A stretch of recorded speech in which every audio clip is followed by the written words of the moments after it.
So, hey, everybody, thanks for joining on this episode. This is episode 400, which for us is pretty amazing when you think about how far that we've gone. And so I want to kind of go around the room and share who's here because it'll give you a little bit of an idea of why we wanted to plan this show the way we did. So, Kyle, which you guys are familiar with, and then Sean. And then on the phone is episode number 1. And of course, one of the guys that was the genesis of this whole thing along with me, which is Rudy Lindsay. So appreciate you taking time out, brother, and coming back on the show. Man, Robert, I couldn't be more excited, buddy. You've taken this, I'll call it a project, and you've turned it into something pretty incredible, man. And I'll go back real quick. And I remember, there's early on discussions, the brainstorming sessions that we were having. And we had kind of slapped the table. And it's like, man, if we can help just one person, it makes it meaningful. And that's something we'll get into a little bit later on in the discussion, I'm sure. But I'm honored, man, and I appreciate you inviting me on, buddy. Yeah, man. It wouldn't be right, and it was actually Sean and Kyle who mentioned to me. He's like, we should think about what we do on this episode. So, who was episode number 1? It was like, oh, that's too easy. I didn't have a big enough story, so it was like between the two of us, it was like, Rudy, you're going first. I'll play the host, you play the guest, and we'll start it off that way. Right. Yeah. But let's take it back a minute because you were talking about the conversations that we had, and quite honestly, Rudy, I don't know who connected the two of us. I think maybe it was Mark McCowan. I'm not sure. But somebody put you and I on the phone together, and all I remember is that I would say for a good 2 to 3 months, it was almost daily you and I would be on the phone for hours and having conversations. Do you remember how we got connected? Yeah, it was Mark, but I'm trying to recall the exact details. Yeah. TBI moment, fancy that. We'll probably get into that, but yeah, it was Mark. And then of course Mark passed away now for a number of years. Yeah. But man, what a great connection. Yeah, 10 years ago. And so, or 10 plus, because we spent, 3-4 months having conversations about, we wanted to give back. We both felt some of the challenges and stuff from transitioning, which we'll get into, but we really felt like there was something that was missing. And for me, I had shared my journey, with Rudy and said it was a sense of service. I didn't realize the importance of having service and doing something again. And Rudy was like, man, that's the same with me. And at that time frame, Rudy, you can tell this story because I want you to get into it. You were working on professional fishermen, doing lures and everything for them and selling those. You had a website and the whole bit. And you go, hey, man, I'm going on this Ike show. And Ike is a professional fisherman that's out there. His show is actually still available, and he does it live still. But, Rudy, you went on that show. And so tell a little bit about when you went on that experience. Oh, wow. Yeah, man. All this ties together, too, right? Which is what I think it's kind of cool when you go back. Hindsight's always 20/20. But early on, actually before I retired from active duty, which I retired in 2014. 3rd Special Forces Group as a warrant officer. We should at least say that. Yep. I was a SF warrant officer. Retired in 14. GW4. I was medically retired for a number of reasons. But at the time, I was so heavily involved with one of my passions, which was always fishing, right? And I had made enough headway into that where I was actually maintaining sponsors to fish my first tour as a professional angler with the FLW tour. And that's just freshwater bass fishing all over the country. Again, something I was passionate about, and I actually got into the science of fishing, right? The mindset you need to have, to maintain the op tempo, the competition. You got to have strategy, and just on and on and on, down to where I had actually started building custom fishing rods and equipment, right? And again, getting down into the science of it. But I had grown pretty quickly in that field. We'll call it a field. And then Mike Iaconelli had reached out. He liked what we were doing at the time. At the time, Mark McCowan had already stood up a nonprofit, and we would fish tournaments. Our team would fish tournaments and give our time in remembrance to fallen soldiers. It was pretty cool because we didn't really get into how the special operations soldier got killed, but we always had remembered who they were as a person, who they were as a father, a husband, a brother, or what have you. And we steered clear of the combat discussions and all that kind of thing. And we got to talk about who that man was, right? As a human being. And man, we got a lot of traction out of that. It was amazing. But yeah, to the point that Mike Iaconelli, long time professional FLW angler, he invited Mark and I on the show, on his podcast. And at the time I was also writing a book on how to fish like a Green Beret, and it's all about the mindset and the strategy to be successful in that high stress competition type environment and be successful, right? So yeah, it was pretty cool, man. Mike's a character, great guy, great American, and he was looking to help our nonprofit out, getting us on his show and being able to talk about some of the benefits that we can bring to Gold Star families and things like that. Funny that you just mentioned something that stood out, and these guys probably picked up that, it was important for you guys to talk about their legacy and the things that they did without getting into there I was in the valley of death type of thing, and because that wasn't what that was important. And when we started talking about this podcast and when we jumped to that after you went on the Ike show, that was part of the theme as well. But there was when you went on the Ike show, you were like, hey, Robert, I'm going on this Ike show, on this show and everything, and you ought to tune in and check it out. And I'm like, Yep. Yeah, sure, man, I'll watch it. So you had to go to a special IP address and everything, and you got on there and you watched it live. And there you guys were sitting in a living room environment, drinking beer and shooting the Yep. shit together and having a good time. And back behind you was a backdrop where you started showing some real live combat video that you had taken during one of your raids or one of your missions. And you were talking about it as well, but just the good times you guys had when you came off of it. You and I had a phone call, I think it was the next day, and I go, Rudy, that's it. That's what we should be doing. If you think about the premise of that, a bunch of veterans sitting around a living room and having a conversation with their favorite adult beverage and a topic takes them down a rabbit hole. There you go. And I go, there's a radio station here that just kicked off in Atlanta. And in that radio station, it was a bunch of new people that didn't know one another. So they were very transparent in the studio. They didn't do any caller or whatever. They just had conversations. And I said, it's gotten so good that people don't even want to get out of their cars when they get to work. If we could take that and put it together with the other, we got this new thing called a podcast that's just been out. And this is 2015, so I think it had only been out like 2.5 years or so. There was only like, I think I looked back at the statistics, there were less than maybe 250,000 or so less than that number that was actually podcasting at that time frame. We joined that madness, and I think that number now is over 3 million plus.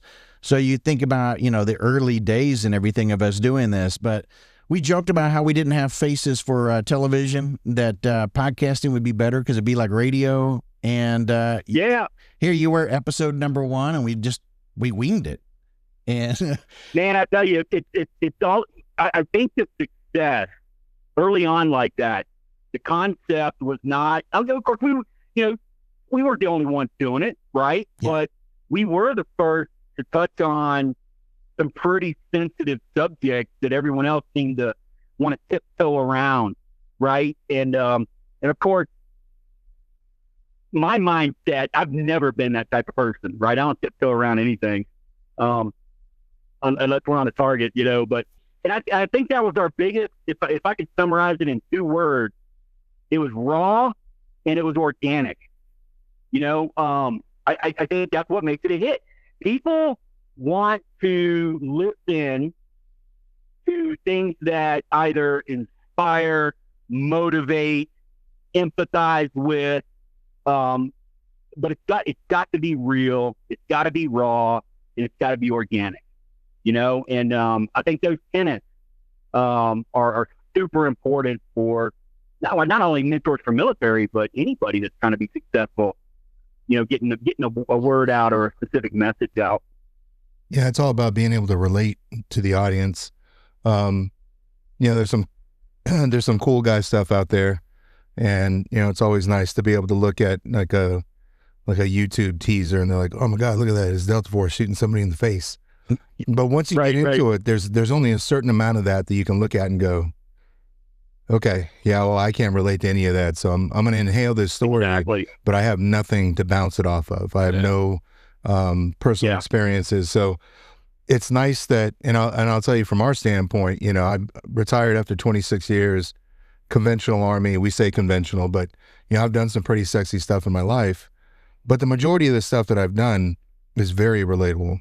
I can take the majority of my enlisted audience, and they can sit there and go, hey, I've seen that, I've been a part of that, I know that, or I was actually a part of that. And then I can tie that into that sexy shoot him in the face thing without trying to tie myself into it. So it's all about that relatability. And man, you and Rob really paved the way for this concept of well, I giggled a little bit because you said, it was just kind of winging it, right? Well, we still kind of do that. Yeah. It's the organized chaos, build the plane as it flies, however you want to call it. It's so funny because you say that, because listening to Rudy is just making me smile, because Rudy's like hitting on all the points of the conversation that we have that today we still live by. Yeah. Nothing's changed. Nothing's changed. And I would dare say that's what's made you successful, this podcast successful, is because you haven't changed who you are. It goes back to that old, do you maneuver the rifle to you, or do you move yourself behind the rifle? Yeah. Right. And the people that are going to shoot the best are the people that actually lay themselves behind that. That's what you've done. You've laid yourself behind the weapon system, and you've used it the way that it's meant to be, and not just manipulate it to, the flavor of the month. Yeah. That's admirable. I love it. And I love being a part of it. That's what's drawn me to it. And it's also about, the special operations, it seems like everybody gets enamored with, the mystique and the cool guy stories and the dangerous situations and all of that. However, just like transitioning, and I don't care what you did in the military, transitioning from the military into the civilian business sector, right? And we will touch on some of those points, I'm sure, later on. But you have to make it relatable, right? Like there's fundamentals of leadership, and there's fundamentals of things. And again, I don't care if you were a PFC in a infantry platoon that watched half of his squad get tore up over in Iraq. That young man or that young gal experienced the same type of challenges, whether it was PTSD, whether it was, TBI, personal injury, whether it was they had to take charge of a really shitty situation, that translates equally to, I don't care if you were in the Delta Force or SEAL, it doesn't matter, right? Those experiences are the same. Yep. And to look at it from that perspective, I think is super important. And again, it goes back. You always hear the story about the operators and the support guys, right? The operators could not do their job without the enablers. So a lot of times, I've got a story that I've shared on the Mike on the Ike and Ellie show. In 2004, I lost half my team, in a blink of an eye, and there was in my face, in the moment, I had to take charge. And man, you want to talk about the fear, injury, working through, solutioning the problem. That's how we relate those things. And again, it goes back. I don't care if you're a PFD or a young team leader, squad leader, buck sergeant in an infantry platoon. Those challenges are the same. Those feelings, all of that's the exact same. And I think that's what we were trying to highlight. It's just not about the cool guy stories. It's about reality, and that type of job and those types of situations. Rudy, I love that you said that, and I have to apologize for my ADD because it takes me everywhere. I got the same thing. Yeah, it's absolutely. Ooh, look at Kitty. Mm-hmm. Everybody experiences stress from their stress originates from a different place, right? But they own it. So I think what we've done, and I might get some backlash for this, but I don't care. I think what we've done societally is that we've given stress and the level of and thresholds of, I think we've put it on a rubric. When I say we mean society, and that, we've made everything a spectrum. Oh yeah. And if you haven't seen, somebody bleed out and burn to death, and then you can't even claim stress. Look, I'm going to tell you something. Yeah, I work for Ernst & Young right now, and I've got some young auditors that come out of college that go straight into auditing for these Fortune 500 companies and firms, and they do, their filing season is January through March or whatever, and they're working 55 plus hours a week, and their opinions are golden to these companies. So the work that they do has to be spot on. You can't tell me that stress isn't the same as, the same stress that we go through. Am I getting shot at? No. Is my life on the line? Probably not. But it's their stress. They own it. And I'm not allowed to tell them the level of stress that they're allowed to own. Yeah. Right. So that goes exactly in line with what we talk about on this show is when people show up, I don't think we rack and stack people, prioritize them based off of what they've done. And we're like, well, you've been in this shit more than anybody else, so we're going to put you on a pedestal. Not necessarily. Right. It's just people are people. They own the traits they have. We're more interested in what they've done with it. Yeah. The byproducts of and how they've been able to be, and I'll use the word resilient and motivated and all that other stuff, right? Bend, don't break. But I want to know what you did with it so other people can hear it and go. Key point. I'm so glad that we're talking about this, because when you think back to some of the guests and we start dropping names, which we can do here real quick, but if you go way back, it had more to do with what you just described. Were they a genuine person who's willing to be transparent on the show and share their personal journey in a way that could make a difference to somebody listening? And it just turned out that some of the guys that was within either Rudy's network, my network, or whatever, did happen to be some of these real cool guys and everything who were SAS, SBS, Delta, Rangers, Green Berets, all these kind of guys. But that was because it was within the network and the people we surrounded ourselves with. And we knew at the time. Yeah. Right. Yeah. But you know what? They came on and they were about as genuine as can be. And I'll go all the way back. One of the people that became a co-host on this show was Kat Kalin. So you go back in, episode 18, and here she was, a CST that served with the SEALs and Delta. Let the people know what CST is. The cultural support teams. Yeah. So she was in the OG or the original. I think she was a second cycle of CSTs that went through, and they kind of were dividing them up. Either you went with the Rangers, which meant you were in the top like 2%, or you went with Special Forces and other units and stuff. So there was a separation, believe it or not, and Rangers got the pick of the crop. And so she ended up going with the Ranger Regiment over there, also got attached with Delta and SEAL Team 6 and SEALs and stuff. But she saw some pretty bad stuff. But also prior to all of that, she suffered military sexual trauma twice. So if I'm stating that correctly, Well, there is a lot of trauma. There was the trauma from the military sexual trauma, and then there was trauma from losing their best friend in combat from an IED. They had already been on the X. They were coming off of it after it got a little kinetic, and they were getting to the helicopter, and as they were running to the helicopter, that's when it occurred. Yeah. So they were almost on the helicopter, the bird of freedom, getting back to the FOB, and instead, an IED went off, and it killed, I think it was 3 or 4, 3 Rangers and her. At any rate, Kat had 2 different perspectives to share, 2 different types of trauma that really solidified your point that trauma is trauma is trauma, and it was experienced in a different way.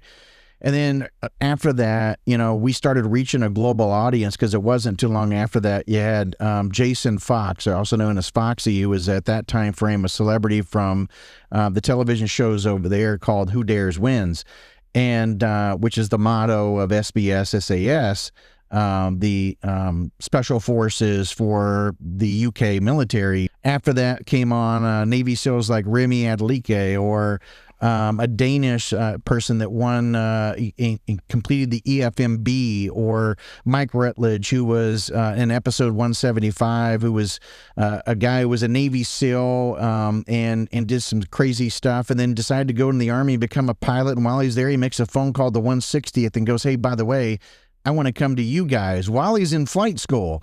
And they say, "Hey, finish the flight school first, and then we'll talk about it." So, of course, once he finishes, he calls them back up and go, "Hey, I don't know if you remember me, but I'm done now, and I'm ready to come." And crazy story. He ends up going and retiring, staying with the 160 at that whole time frame.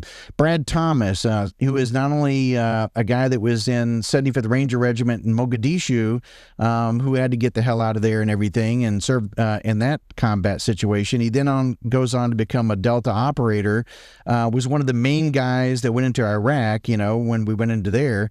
And now has the band Silence and Light, which happens to be our official opening song of this thing. So, a full thing there.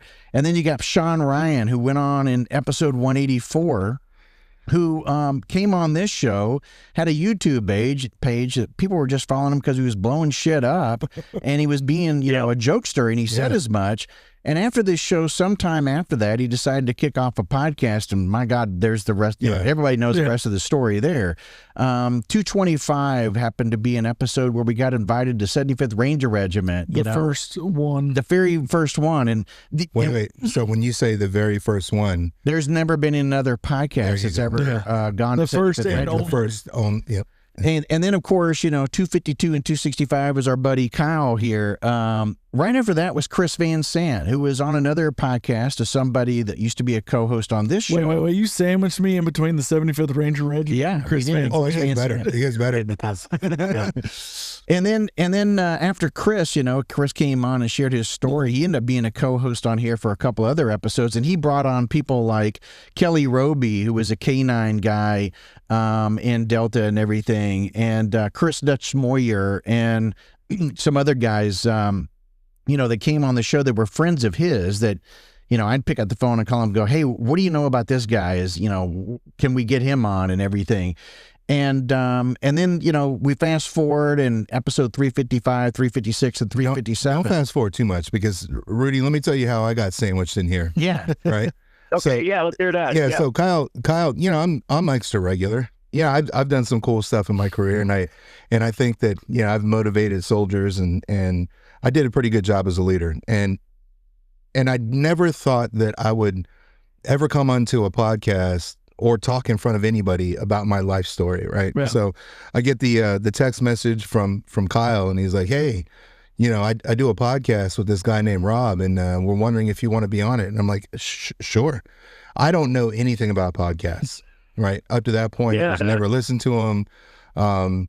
So I was like, "Yeah, let me test it out." I go on to their website, or I think it was YouTube at the time. And I'm looking at the pedigree, quote unquote, of people that they've got coming onto this show. And I'm just like, holy shit.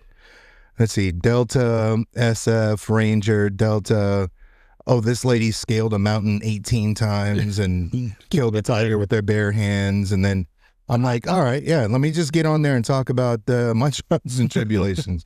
So, but I came on, and that's what I appreciated about it, is that they were able to bring me on, and there was no expectation that I told them some absolutely amazing, outrageously dangerous combat story.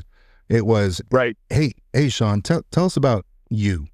Yeah. And they listened attentively, and they asked all the good questions, and a guy who had a DUI that had to recover back from that. Yeah. A guy who had to deal with post-traumatic stress in the combat situation, TBIs. A guy who had to, reinvent himself within his military career and successfully did that and became a sergeant major. And then not only that, got out and, like you said, working for a great company and doing successful there. Yeah. I mean, we taped so much that we had to break it up into 2 episodes. Yeah. So it was at that point, and I'm going to tell you, and being sandwiched in between everybody, but then being given the recognition that you guys gave me, that motivated me to come back, because at that point, and I think a lot like you probably did the same thing, I shut the military out. I too was medically retired. Yeah. I shut everybody out. I didn't want anything to do with the military at that point. And Kyle brought me right back in, and then Rob, you guys brought me right back in head first.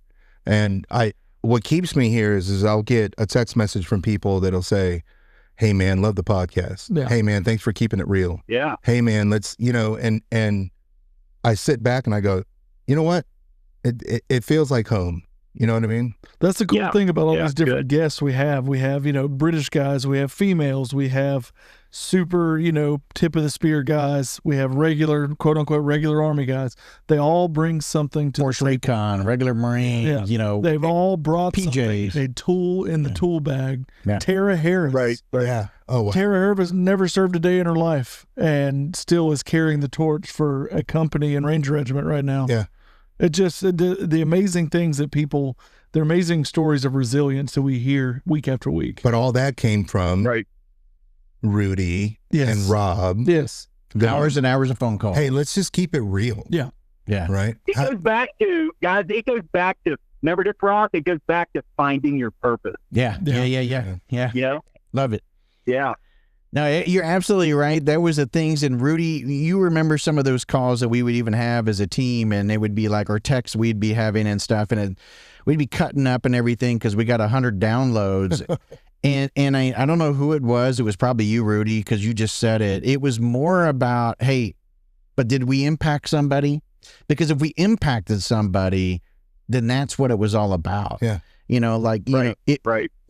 one of us, if we started feeling a little bit down of like, man, this is taking a lot of our time and everything else, and then I'd get one of these texts, or somebody else would, like what you just mentioned, and that text alone would be like, all right, we got to keep doing this, man. We're making a difference. Yep.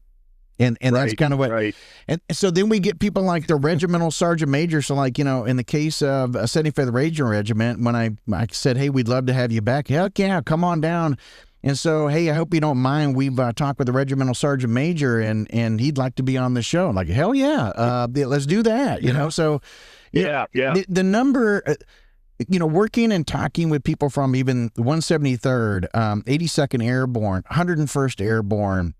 And I realize I'm calling out some Army units, but they're the ones that have reached out and said, we want to do something with you guys. We want, First Special Forces Command was one of the first ones actually that reached out to me. Right. It was the PAO officer or NCOIC at that time frame there that really helped us out a lot as well, giving us access to different SF units and stuff. So, it's been when you say a family, I think it's not just the group of people who have been host, and there's been a number of them, post Rudy. Rudy had to, like many people, had to do a tap out. Hey man, I got to go dark sometimes. I'm not going to be able to do it. I need to tap out.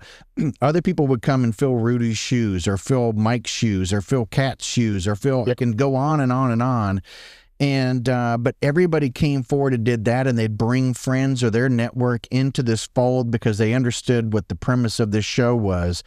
And then you had the guests that came on here that believed in it, that told their friends, and so on and so forth. And so when I tell people about this show, I'm so proud of one thing, that we may not be as big as a lot of these shows, but all of our growth, I would say 99.8% of it or so, and maybe my calculation's off, maybe it's 96%, has been organic. Yes, very much so. And I'm really proud of that. Now, it doesn't mean that one day I won't probably spend some money on, trying to get more people to discover the show or something of that nature. But for the most part, it's been word of mouth. And there were a lot of people that came up to me, and I had one that was in a platoon of 173rd, and his platoon sergeant came out and said, I think I'm getting the story correctly. I'll be corrected, I'm sure, when he listens to this, but he said something to the effect of, he came out and said, if you're not listening to Mentors for Mill, you do it right now. Take out your phone, put it, connect and everything. You're going to get so much out of this show. That type of stuff is what really started helping us, is because people believed in what we were trying to accomplish here. Yeah. Well, it's not a flash in the pan type of thing, right? I mean, you guys don't, I say you guys, we don't put the flashy stuff up top. We don't put, what is it, the clickbait stuff. Right. It is, I mean, what you see is what you get. Is it going to be well produced? Yes. Are the graphics good? Is the music good? Yes. But you're going to get real. You're not going to click on it because you thought that you were going to hear about Delta Force shooting people in the face all day, and then you jump on and it's a guy talking about his 50 head of cattle in Wyoming, right?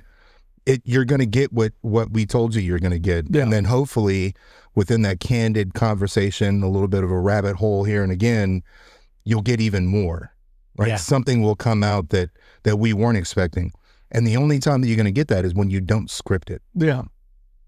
So what's your favorite rabbit hole? Let's just go ahead, Tom. What's your favorite episode, or what's one that you think is, I mean, besides mine, Rob, kind of brought I mean, there has been, if I said my favorite episode, if I had to try to nail it down, it'd be really hard. And I'd probably get beat up by a couple guys that'd be like, what? You didn't call mine out as a favorite one? But there were multiple favorite episodes of mine that came out, and I think you experienced some of the same thing, Kyle, that you'd have somebody on the show and you'd go like, man, I was in tears. Yeah. It was such an impactful episode. You go, this one's it's gonna be huge. 13 downloads later. And yeah, so and then you're scratching your head and going, what did we miss here out of this whole thing? What are we doing wrong? Shout out to Sophie Allaire. You're still my favorite guest. Yeah, so Sophie was one of those. Follow that up. Yeah, Sophie was badass. Sophie was the one that you're talking about, climbed the 13 mountains or whatever in the world, and right. We're gonna have her back. Yeah, so just crazy stuff like that you think is going to be solid, and then we get contacted by people that say, hey, listen, you have a lot of special operators, why don't you have the regular people? Well, go back and look. We had a lot of regular people, that came on this show, and yet those episodes don't always. It's more about the person. So let's go back to that. It's got to be like, is the person being transparent? Is the person being real? Yeah. Is the person willing to share, a story that's going to resonate with other people? And by the fact that they may have some trinkets on their chest, that they're wearing and stuff, and eye candy that made them look really good, that might help as well launch the show. But I think what generally gets most people is the fact that they kept it real, and sometimes humor and the whole bit. So, I mean, when I'm looking at this list of some of the people that came on here, I mean, I honestly, like people like Kat Kalin. I'm in Camp Kat all the time. I hope she's listening to this. I'm a big fan of Kat. What she's gone on to do, even her personal career. She's now working on her doctorate degree in psychology. Just amazing stuff.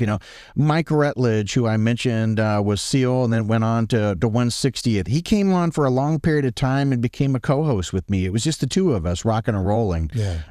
You had a guy that. Like, let's say, I mean, I'm Sean Ryan, obviously, but that time frame, Sean Ryan was he was big, but it was a totally different thing, right? It was a YouTube, funny sensation type of thing. Chris Van Sant was real. Chris, I still think of you to this day, brother. Hope one day you can come back on the show. Chris came on not only once, but multiple times because he again believed in it and said, hey man, I'd love to hit this topic. I'd love to be real and everything. And so when I think of the people that like really stand out to me, I know I mentioned a few names, but they were the people, even like Scott Johnson, who was in the British Army that for 2 years co-hosted with me.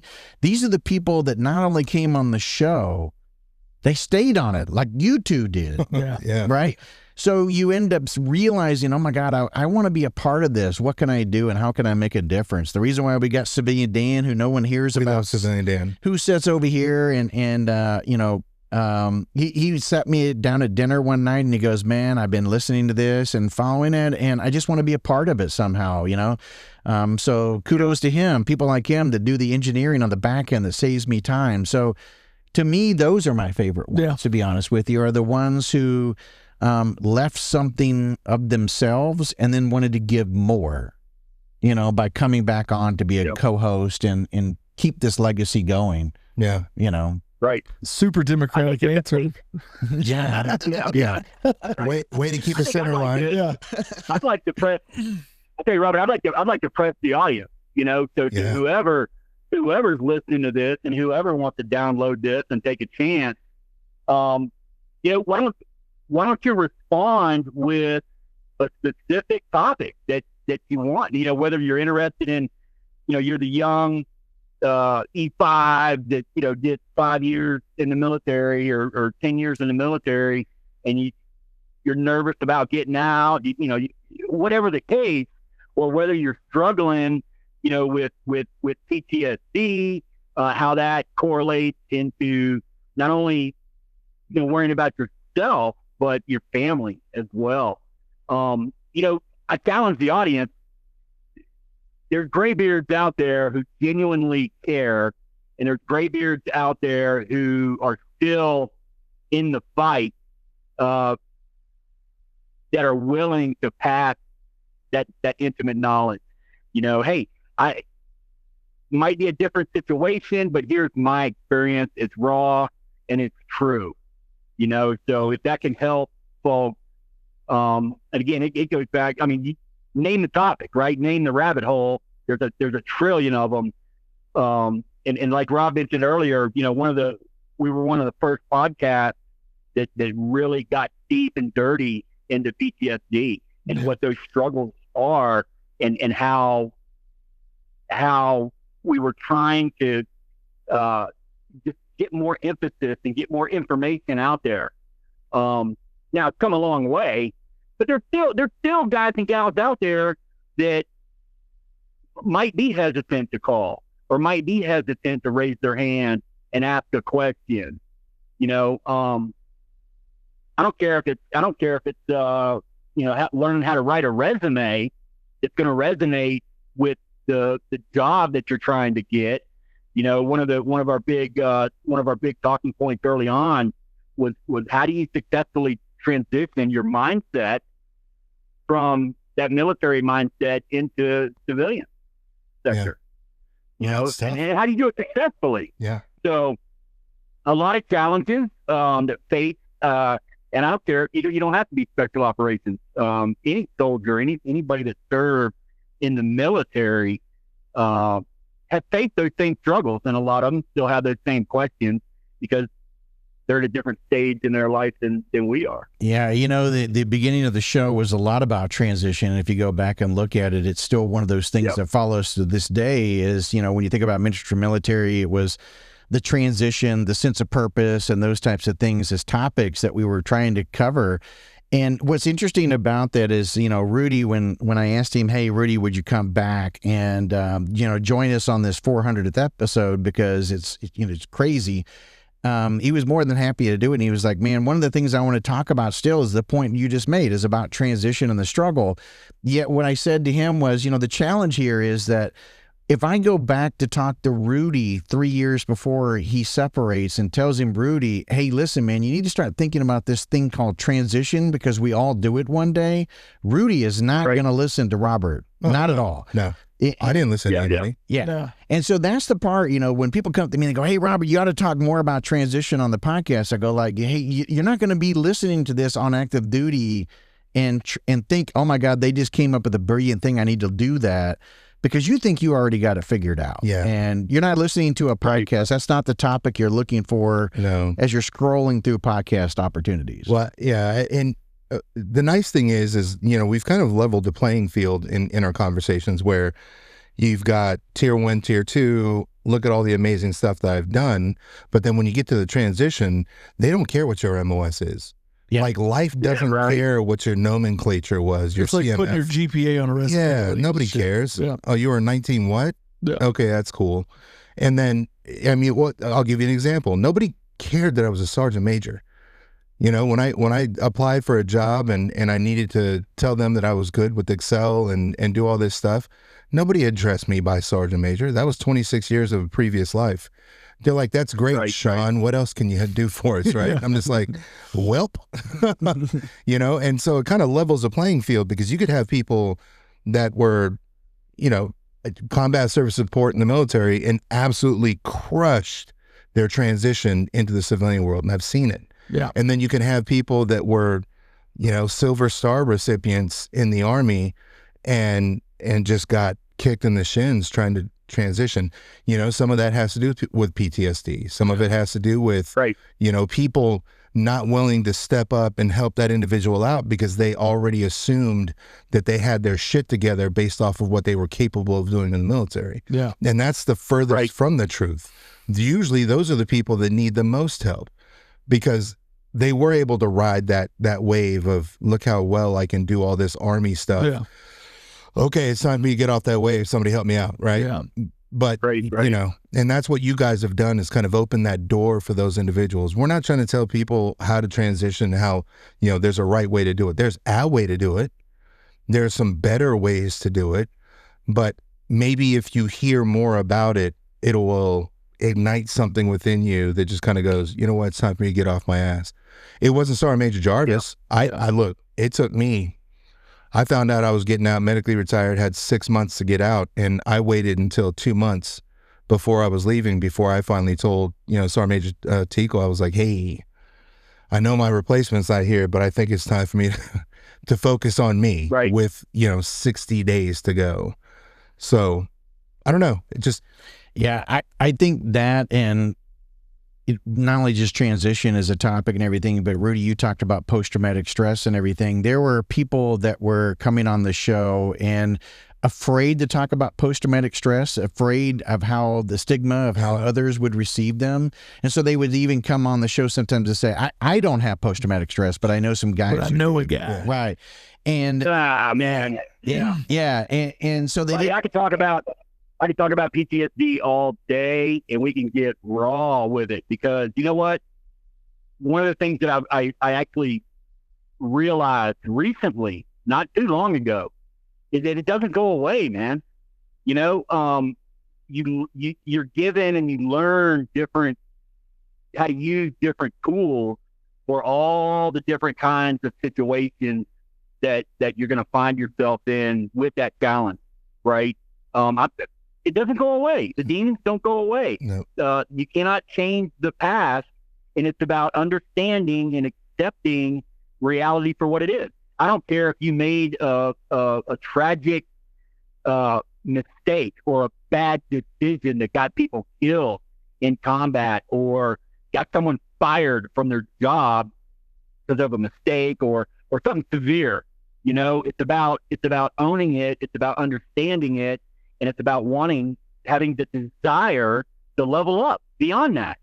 And I think, man, if I had to summarize and it's hard to do, but if I had to summarize, you know, how do you successfully deal with PTSD? The first step is you have to want to do it because anybody can kill themselves. You know, it's super easy to kill yourself. I've tried a couple of times, and why I was not successful was because I really wanted something different, you know, and having that tonight, and you get into all these other things, you know, having the intestinal fortitude, the willpower, to want to keep going, you know, and to find a solution to the problem. And the longer you endure that, the better off you're going to be. Rudy, you again, just I mean, we can. Yeah, well, I want you to touch on. You just went through some treatment that has really helped you. I did, yeah. It was, and I think it's still experimental.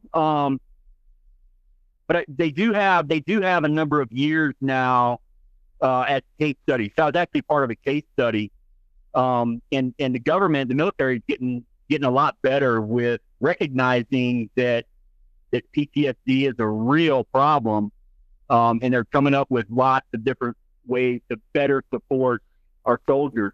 Yeah, like they do so I had a friend of mine. I was actually struggling. I was struggling. This is about 2 years ago. I was in a dark place again, and I was, feeling sorry for myself, going through a lot of family difficulty and just everything in general, right? One of my symptoms with PTSD was learning how to process emotions. And, we were always taught, stuff them away. Emotions are weakness. It's all about missing success. And then you're packing it away in your rucksack every time you have to deal with it. Fast forward, and now you're retired, and you're sitting in the airport, and for no reason, you're hit with like 10 different major emotions all at the same time. And you don't know what to do, and you start crying, and you're raging, and you're confused, and it's chaos, right? But so I reached out to a friend of mine, and that's another important aspect of PTSD is you have to be willing when you're in those weak moments and you need some help, or you just want somebody to talk to or listen to you. You gotta have the intestinal fortitude to pick up the phone or send a message to somebody. And I did that, right? I had a very good friend of mine. He was another special operator. He was a commander, and we're very, very close friends.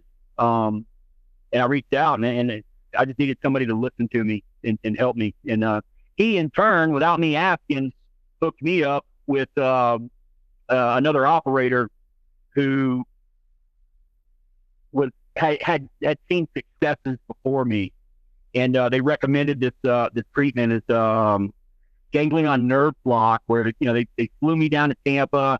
It's a 2-day surgery where they do a nerve block on both sides of your neck. They do one side one day, and then they do another one the next. And they do a very, very thorough workup of everything that's going on inside your body, all the chemical production, the lack of necessary minerals, and things that your body needs to function correctly. So it all ties in and comes full circle back to your health, not only your mental health, but your physical health, which I discovered was you can't really have one without the other. And they identify all these gaps or things that you're short on, and they come up with a plan for you. So not only do you get the nerve block treatment, which resets a lot of things that your brain's doing, and the chemicals it produces, but they also address the other health issues. And I tell you, man, I felt a lot better almost immediately after that treatment. And I think that helped me get through that hump I was in, right? And man, I'm very grateful to this day for it. John, if you're listening, man, I appreciate the help you gave me. It was awesome. Yeah, Kyle actually did much the same thing. The stellate ganglion block's been around for a while, and you and I kind of talked about this a little bit, Rudy, is that the challenge is that it affects people differently. So some may see benefits up to a year, 2 years, and others it may be as short-lived as 3 months. And so mine was the latter. So I was good for about 3 months, but like I said, it was enough. It was enough to help me change my pattern of thinking. Exactly. Right. Yeah. And it got me through that hump. I can see it. It's kind of like blocking everything. It's if you're getting a bunch of emails every day, you're just going to stress. It's kind of like just blocking anybody from sending you anything, so you can focus on you just long enough to where, if it happens again, at least you've created some coping mechanisms. Well, what it does is it shuts off the fight or flight. So it deadens your fight or flight at your ganglion. Turns the switch off. Yeah, because it's always open, right? You're in fight or flight. It's open when it's not, doesn't need to. So it doesn't turn it. What if we're fighting all the time? Exactly. Oh. It's a good reset. There's a good reset. Oh. Yeah. So Rudy, did you have an emotional experience like the second that it happened? I did, because it was almost immediate because it didn't hurt. No. Excuse me. It didn't hurt at all, but you could feel the pressure, and the pressure. I don't know if anybody's ever had, well, other people have, but the best way I can equate it is it felt like I was getting a steroid injection in my back, where the needle's going all the way into your spine. It doesn't hurt. It sounds like it hurts, but you're numbed up and everything, but you can feel the pressure. And I felt that pressure, and I'd say probably within an hour, right? They kept me there for an hour for observation, and I was free to go back. And, of course, that side, whether it's the left side or right side, that side of your face is all saggy and numb for a few hours afterwards. But emotionally, man, I'd say it was about an hour after I was walking back to my hotel, and I decided to go get something to eat. And I couldn't quite wrap my head around it at the time, but I felt elated almost. I was smiling, and I didn't know why I was smiling. It just felt different. Yeah. You had a similar experience. I did. Yeah. Mine was a lot of tears to begin with, because it was like a relief. I wasn't really nervous about the needle. I was nervous about what it was going to do to me afterwards. Like, I didn't know what it was going to, but it was a very, it was a happy emotion, but there were some tears involved too. Just kind of, when like something finally hits and you're just like, oh, and then you can kind of sit with it a little bit, and you're like, I did a lot of things, and maybe said some things to the people I love, and, did some things that I'm not very proud of because I was acting out in anger. You can kind of realize what you were 20 minutes before the procedure and what you were 20 minutes after the procedure, and you're a different person. Can't. Yeah. That's accurate too. And there's been all kinds of different treatments. I think we were one of the first shows too that was really talking about the treatments that go on in South America, ayahuasca, and I haven't done that yet. Patients for it. Same thing with the psilocybin, with the mushroom. Yeah. Then there's been people that's kiss the toad type of thing. Then DMT. Yeah. Then there's. I need a handler. I need a good handler for if I am interested in doing that. But like I need a good handler because I'm a little nervous. Get you in touch with some guys. Was it Phil Sussman and Doc Kate Pate? Doc Kate Pate. Yeah, we can put you in contact with some people that we feel comfortable with. But good. Yeah, they were actually hoping it recently to have passed. I think it was last year or earlier this year, but I think it was last year. Yeah. They were hoping for Congress to pass treatments to be paid for in America under guidance of doctors and physicians for veterans, and that did not pass. So it's kind of unfortunate, but that I wonder why. I wonder why that is, because I'm sure, I'm certain there's been a handful of negative experiences, but I got to be honest with you, man. I've talked to them about it, and I've heard nothing but positive. Honestly, I think it's a financial thing. Like we can get away from all of the wow, it's really done some stuff for everybody. I think it's so far above that. No, I think it's also optics. Yeah. So we're going to give, you think about it, back in the day, nobody knew that soldiers were taking LSD and everything else. And, right. For experimental, so they could see what it does to them. And now it comes out. So like, wait, our federal government is actually going to fund for our veterans to take these wild, you know what I mean? So it's the optics of this as well. Who wants to be the one that actually approve something like that? But I think we're all hoping. That's easy. It's Pfizer. Pfizer wants to approve that. Well, yeah, exactly. yeah. They want to get that dollar out of it. You're absolutely right. Ayahuasca brought to you by Pfizer. Yeah. It's spelled with the P. Yeah. It certainly has a lot to do with all of that. But I think, I was just reading something today where there was a post around the Special Operations Command, I think it was, is looking at ways in which they can incorporate, enhancements and stuff, to whatever it may be, like not steroids. I don't think they're talking about going that far. That's such maybe an old word. It's testosterone replacements and all kinds of different things that they're looking at doing. Yeah. But what I hear from most of the soldiers is like, listen, what you already give us right now in gear and stuff is worthless. We go out and buy different gear and all that's much more important than maybe even that. So I mean, we throw out Viagra to soldiers like candy. Yeah.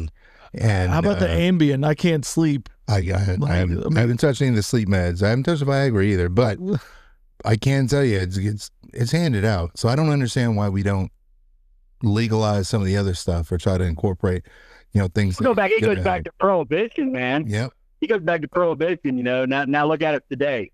Right. And same thing with marijuana. yeah. Now we're going through the same thing with psilocybin.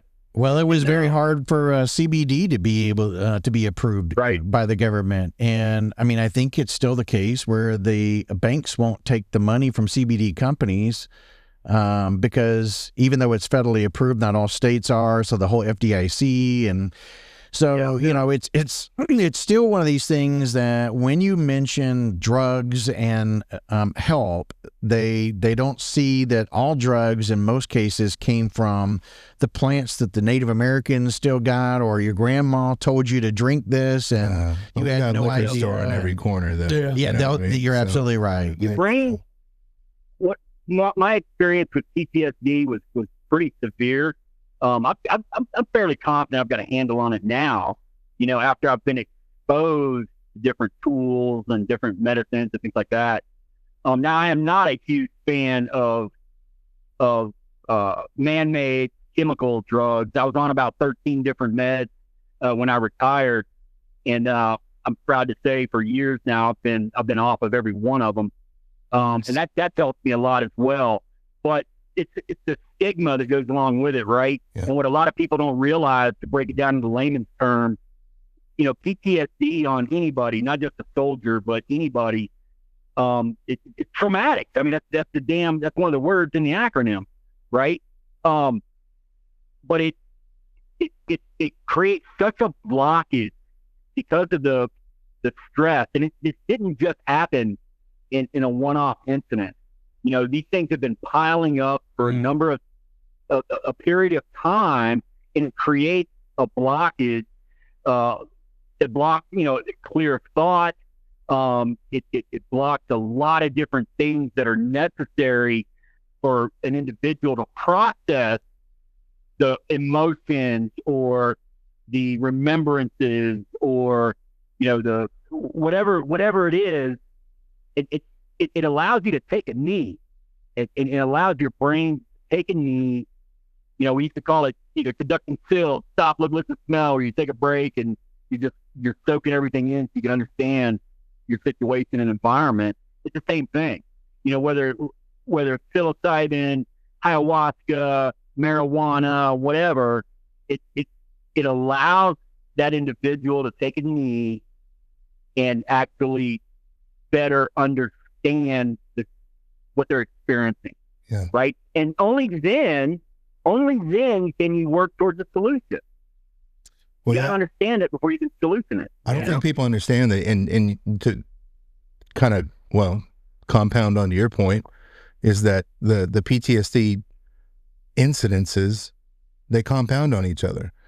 So if you have childhood related, you could have something that's childhood related, going to the military. Yep. You run into something in the motor pool where somebody almost gets run over and you see it, and then all of a sudden you're in combat, and just compounds. And so as you start to compartmentalize all this stuff, it's easy to compartmentalize a singular modal of stress, right? Just this one thing that happened, I'm going to put it in this. But when you have different aspects of stress, you're trying to shove it away in every empty corner that you own, to the point to where you don't have anything left. Yeah. And everywhere you turn, it rears its ugly head. And then after that, you're just trying to figure out how you can start cleaning. You don't know where to start. It's called that execution paralysis, where you just don't even know where to start. And everybody knows what that feels like. It's called procrastination. Yeah. Well, now you just add trauma to it and then try to figure out how you're going to, clean this hoarding mess that you've got. Yeah. The good thing that some of these drugs are doing, for at least what I'm seeing from and hearing from the individuals that come back from South America and such, is that it gives you, think about a highway where the road's now blocked and there's no exits available for you to exit off of. That's kind of what's going on in your brain. And so what it does is it creates new highways and neurological pathways for your brain now to connect. You get a chance to deal with the situation that happened in your childhood and everything else through emotions of this drug now opening up these pathways. But it's a different environment. You're able to process it. The neurons happen to hit right and fire. You get on the new highway, and then all of a sudden things are much clearer. And that's the story that you hear from many people that go through it. And many of them had addictions, like we were just talking about with alcoholism or other things. Yep. Yeah. And then they are off of it. All of their addictions are gone and everything else, and because they went through this process. But I want to get back to, again, the 400th episode, and the things that we're touching on are all the stuff that we've actually touched on through those 399 episodes leading up to this one. Yeah. And so I want to talk real quickly about where we're headed in the future and what some of our plans and goals are. Much of what we've been describing here, of the premise of the show and what it was based on, is not going to change. I mean, there's still going to be the exact same thing going forward. We've kind of committed here in the room that we want to start doing more frequent episodes. We're doing once a week, and then we got to once every 2 weeks. And I think we're going to try to make a stab at going back to once a week and getting more content out there for you guys, and stuff that's still, along this same line of what we're talking about, in the same vein. When this episode here drops, we'll have already, I think, launched the episodes that had just gone through Mogadishu. So we'll have had, and if you haven't heard those, I encourage you to go back and listen to those, which is the episodes dealing with Tara Harris, who was the first sergeant's daughter of BCO 375, Glenn Harris, who I actually work with her aunt, her dad's sister and everything, for many years. It told me the story, and I got connected with Tara. Tara is not only the daughter of Glenn Harris, BCO 375 First Sergeant, but she's now become the historian. And when you watch the show Surviving Black Hawk Down, much of the stuff that's portrayed within that documentary, as far as the photographs and everything else and historical aspects of it, were stuff that she has been collecting, and a lot of credit goes to her. And so she's going to talk a lot about that. One of the episodes is Jerry Izzo, who is one of the pilots for 160th. So you're going to get an air perspective and his story of that. Following Jerry is going to be Larry Perino, who is one of the LTs. If you think of Surviving Black Hawk Down, he was in that show there and talked much about his perspective of being on the ground, being in that room where they were taking massive fire, wondering if they're going to escape out of there with a soldier who's bleeding out, and it's a very traumatic story. Larry is also there. So that's everything leading up to October 3rd. And then there's going to be an amazing story that comes right after that with Zara. So an Iraqi individual who has an amazing story that ends up now going through flight school with her goal to be an Apache pilot. So lots of good stuff that either have just led up to the episode you're listening to now, that if you haven't heard those, go back and listen to them and get ready, because we've got some amazing episodes that are coming right behind this one.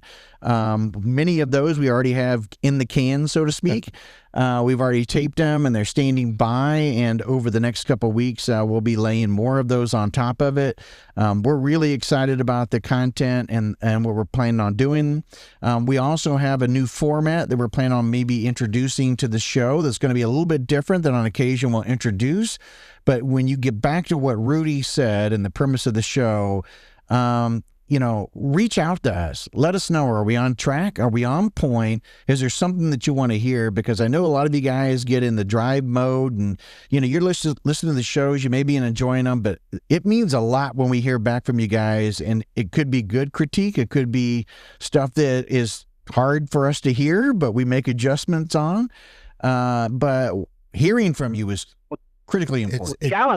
Yeah. Challenges with what you want to talk about, right? And it's paramount. Yeah. Because this isn't monetized, right? It's we're not chasing a dollar, and I say that we're chasing feedback. I say that cautiously. We're not chasing a dollar like you see a lot of the other podcasts are doing, and that's fine. That's a way of life. You're talking to, including Rudy. You know, at the time you're working. You're a husband, father. You know, everybody around the table has got a life. The three of us sitting here right now, the four of us sitting here right now, all have families, all have full-time jobs, all have things that we're doing. So we can come back when we take those experiences, we can bring them to the table, and we're still relevant with everybody. Oh, by the way, if we were chasing the dollar, we'd be looking at numbers. We'd be trying to be analytical about it. We want to know what people want to hear about, because we are you. You are us. Yeah. Right? That's important. This is cathartic for us to come in this. Yeah, without a doubt. Without a doubt. And that's the hard question. Yeah, please do. You know, and yeah. Yeah, Rudy, man, I really appreciate you coming back. Episode 1, you know, part of the genesis of this whole thing called Mentors for Military or Mentors for Mil, the long conversations that you and I had, the dream of what we were hoping to try to do, which was not try to be some multi-billionaire or anything like this. It was more about trying to give back to the community that we loved and find ways of stories that resonated with them, and things like you said of, you know, helping them with their sense of purpose, getting back on track, finding their sense of self. All those types of things were so important for us to try to help. This is the reason why we created this podcast. And so, hey, there may be some things that we did in the past that you'd love to see us do in the future. Bring those forward, bring additional ideas. We appreciate every one of you guys that are going out there and supporting us on Patreon, you know, watching the videos, referring people, listening to the podcast on all the different platforms that are out there. And you can find us on every damn platform that's available, and which blows my mind in of itself. But, you know, you think about all of that, and you know, maybe people call it success. I find it hard to swallow that. But, I mean, we've gone a long way because of the people who are listening to this episode or watching it right now. So thank you. Thank you so much. Thank you. Thank you for doing that. And Rudy, thank you, brother. Appreciate it, man. Thanks for paving the way, Rudy. You're the man. Thanks, guys. I appreciate the opportunity. And Robert, if I mean, all you guys, don't hesitate if you get hit with a topic or anything like that. You guys want me back on, man? We'll make the time. Hell yeah! I'm running with. I'm every day. I'm running with giants. I'm very humbled and very fortunate with the company that I've been with for 7 years, and I've got some absolute just studs that I work with. Together we can hit a lot of different topics. So again, I'll challenge the audience. If there's something you want to deep dive, I don't care if it's personal stories. I don't care if it's combat stories. I don't care if it's PTSD trauma stories. It does not matter. Let's expose it. Let's talk about it. And it all boils down to, and I'll close on this. It all boils down to solutioning the problem, right? I don't care what it is. It's coming up with an effective solution. It's tailored to your individual circumstances, right? So Amen. With that, Robert, man, I very much appreciate it, buddy. Man, I love you, brother. One of these days, we're going to have to get you in face-to-face studio here, so we'll make that happen as well. But be good. Take care out there, brother, and enjoy yourself. Yep. Hey, great to meet you guys. Keep pressing the gas, man. It's helping people. You know, it's encouraging, it's motivating, it's inspiring. You guys keep rocking it.